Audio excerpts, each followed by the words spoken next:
two religious groups known worldwide. Millions recognize their names instantly. Yet the men who gave them these names remain buried in history's shadows. Tonight, we uncover the forgotten stories behind the Amish and Mennonites names that changed everything. Religious storm. Europe, 1500s. The Protestant Reformation had shattered Christianity's unity. New religious movements sprouted like wildfire across the continent. But some believers wanted more than reform, they demanded complete separation from corrupt churches. These radical thinkers would face persecution, exile, and death. From this chaos emerged two men whose names would echo through centuries. Jakob Ammann. Jakob Ammann was no gentle preacher. Born in Switzerland around 1644, this Anabaptist elder possessed an uncompromising spirit that would split communities apart. While other religious leaders sought middle ground, Ammann demanded absolute purity. He believed in strict church discipline, complete separation from the world, and unwavering adherence to biblical principles. His fiery temperament and rigid interpretations would soon put him on a collision course with fellow believers. Little did he know his surname would define an entire people. Great Split.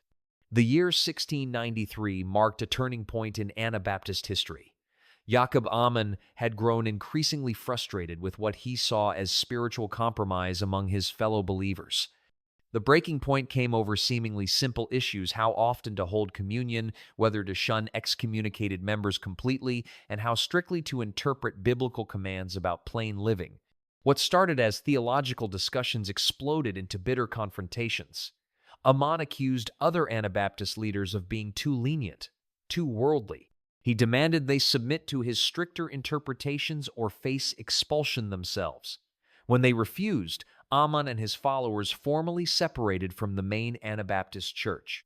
This dramatic schism created two distinct groups. Those who followed Ammann's rigid path became known as Amish, literally meaning followers of Ammann. The split was permanent, irreversible, and would shape religious history forever. Menno Simons. While Ammann was splitting churches in Switzerland, another man had already left his mark on Anabaptist history. Menno Simons began life as a Catholic priest in the Netherlands, ordained in 1524. But theological doubts plagued his mind. He questioned infant baptism, transubstantiation, and church authority. The turning point came in 1535 when his brother Peter died during a violent religious uprising. Menno could no longer ignore his conscience. He publicly renounced Catholicism and joined the Anabaptist movement, becoming one of its most influential leaders.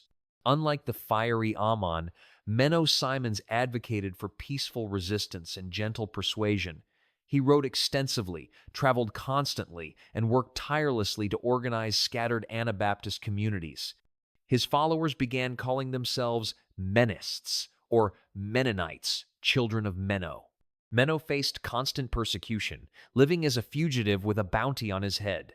Yet his calm leadership and scholarly writings provided stability for a movement torn by internal conflicts and external pressures. Two paths. Jakob Ammann and Menno Simons represented two fundamentally different approaches to faith and community.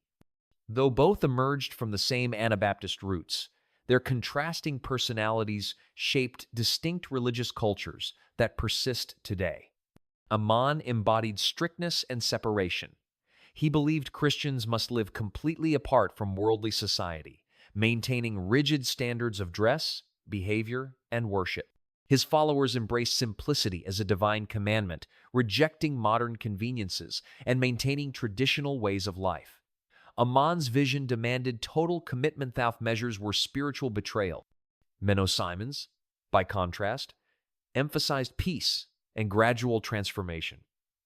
While equally committed to biblical principles, he approached change with patience and understanding. Menno believed in working within communities, teaching through example rather than demanding immediate compliance.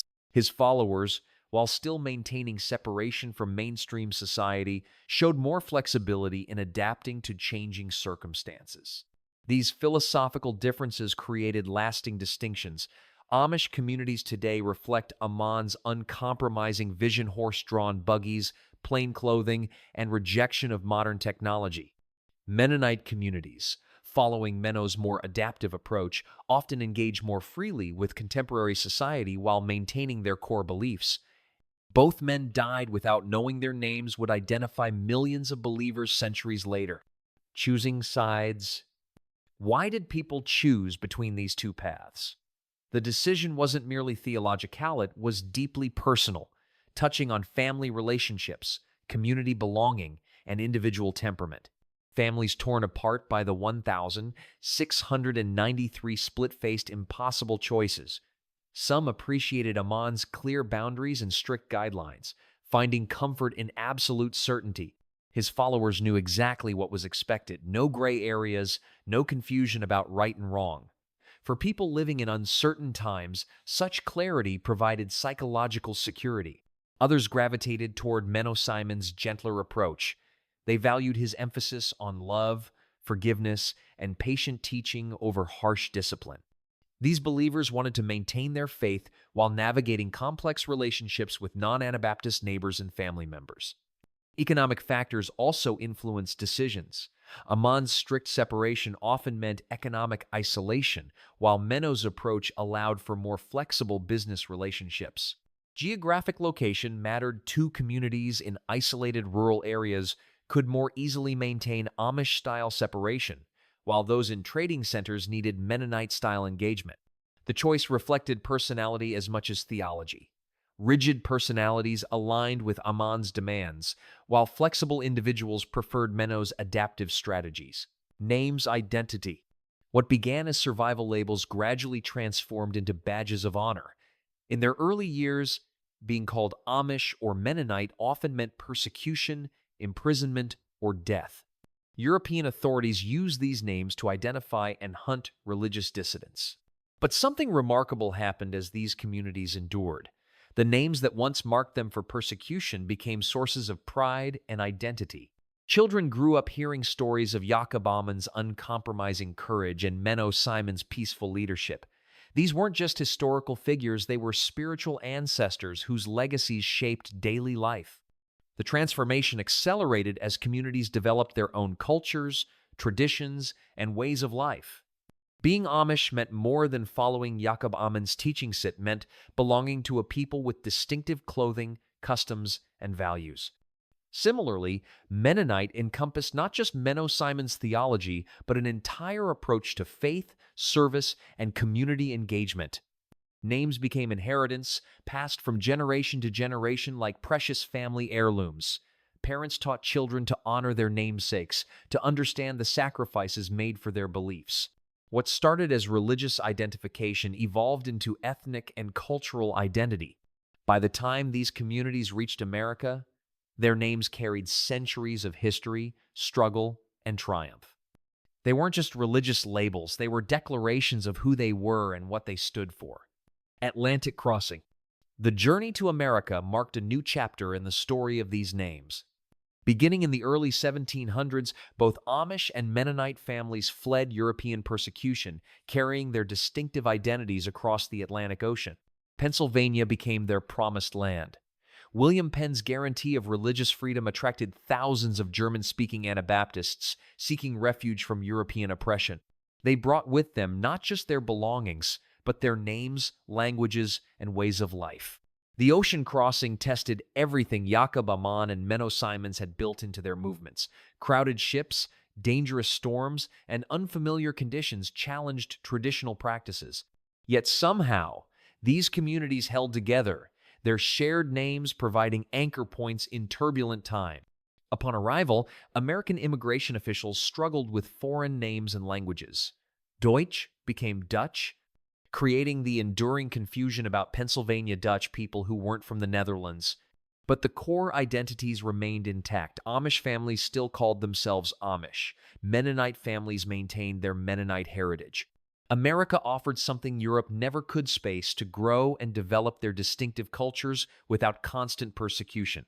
The names that had marked them as outsiders in Europe became respected labels in America's religious marketplace. New communities sprouted across Pennsylvania, Ohio, Indiana, and beyond. Each settlement carried forward the legacies of their forgotten founders, adapting ancient practices to New World conditions while maintaining essential elements that made them recognizably Amish or Mennonite. The names had successfully crossed not just an ocean, but centuries of change and challenge. Living differences? Walk through an Amish community today and you'll see Jakob Ammann's philosophy in action. Horse-drawn buggies clip-clop down country roads while families in plain dress tend gardens without modern machinery. Men wear suspenders and broad-brimmed hats. Women don prayer caps and ankle-length dresses. No electricity powers their homes. No automobiles fill their driveways. Travel to a Mennonite community and witness Menno Simons' adaptive legacy. You might find solar panels on meeting house roofs, hybrid cars in church parking lots, and members using smartphones for humanitarian coordination. Mennonite women may wear contemporary clothing, men sport modern haircuts, and families embrace technology that serves their ministry goals. These aren't arbitrary differences, they reflect their founders' core philosophies. Ammann's demand for complete separation created communities that preserve 17th century lifestyles as expressions of faith. Menno's emphasis on engagement produced groups that adapt tools and customs while maintaining spiritual distinctives. Both communities practice adult baptism, emphasize community mutual aid, and reject violence. Yet their approaches to modernity reveal how two forgotten men's personalities still shape daily decisions centuries later.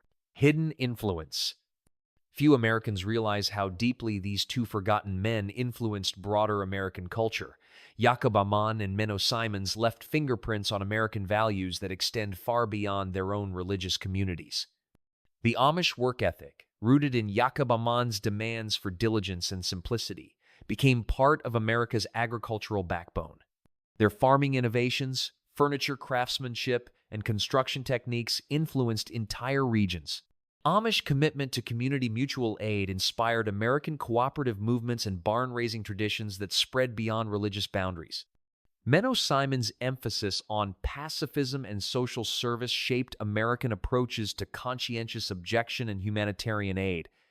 Mennonite relief organizations pioneered disaster response methods, later adopted by secular agencies. Their commitment to service influenced American volunteerism and philanthropy.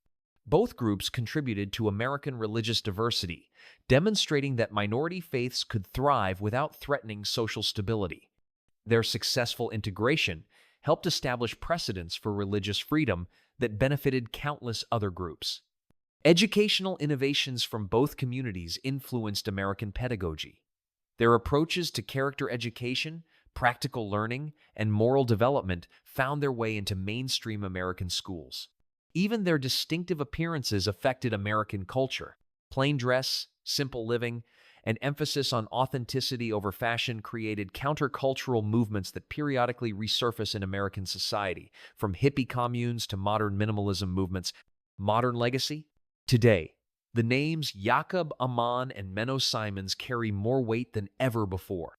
Over 350,000 Amish people worldwide proudly bear their founder's name, while nearly 2 million Mennonites across 6 continents honor Menno Simons' legacy. Modern Amish communities still reflect Jakob Ammann's uncompromising vision. They maintain horse and buggy transportation, plain dress, and separation from mainstream technology. Their commitment to his principles has created a thriving alternative culture that attracts worldwide fascination.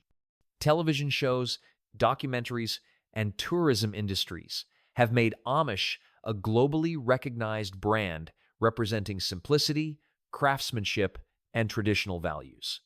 Mennonite communities have evolved along paths Menno Simons might have applauded.